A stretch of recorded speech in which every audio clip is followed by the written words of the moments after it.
In this video, we're going to be doing a Unit 2 Forces FRQ for a 2-mass pulley system. So we have blocks M1 and M2 are connected via a string over a frictionless pulley. Let the block M1 be greater than the block M2. So we're going to draw the free body diagram for each object, and we're going to find the acceleration of one of the blocks in terms of M1, M2, and G. So what we can see here is we have for M1 the free body diagram, where we have a downward weight force equal to M1G, call this large M1G, and an upward force of tension. And since we know M1 is greater than M2, this block is going to accelerate downwards. And let's make that the positive direction, since that's the direction of our acceleration. Now for M2, we are going to have also the force of gravity acting at the center of mass. So this is going to be your weight, M2G, and then upwards you have your force of tension. Since we know M2 is lighter, we know that this block is going to accelerate upwards in this positive direction. So now we can choose the directions for acceleration. Since we know M1 is going to go down, M2 is going to go up, we're going to let the magnitude of acceleration of each block be equal to A. So because we know the string here is going to be a taut string, both blocks have the same magnitude of direction. That's because the blocks are attached to the string on either side. So if the string moves, it's going to move both blocks. So they're both going to be moving together. Now let's apply Newton's second law for M1. Newton's second law says the summation of forces is equal to the mass of block 1 times its acceleration.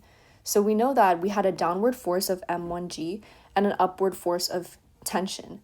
But in our case, M1G is acting downward, but that's the direction of our acceleration.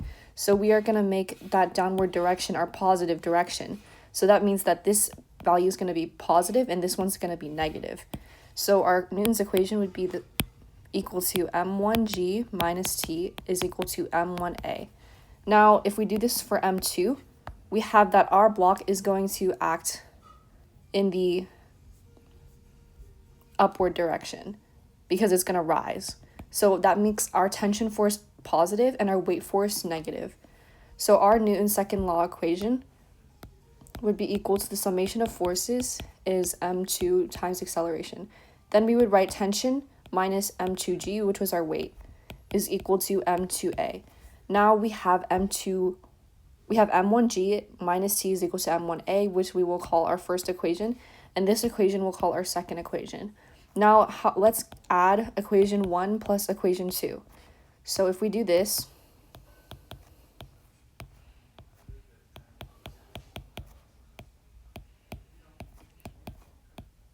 we can add those two M1s, that M1A and the M2A. So we can see here that our tensions would cancel with each other, and we would be left with M1G minus M2G is equal to, and we can factor out our acceleration here. In addition, on this side, we can factor out a G.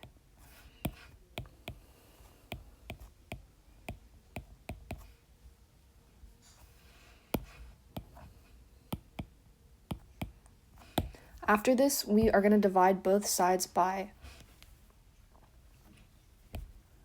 this value. So we get that A is equal to, we'll divide both sides by this, actually M1 plus M2. Because we're trying to find our acceleration. So our acceleration is equal to this value. So overall, M1 is accelerating down, M2 is accelerating up, and then what we did was we found the Newton's equations for M1 and M2, then we got those forms, and then we added those forms together, combining them, and then we solved for acceleration. This makes sense because our heavier block is going to pull the lighter one, and then the difference in the weights is going to be the unbalanced force. And that unbalanced force is going to accelerate the total mass of the two blocks.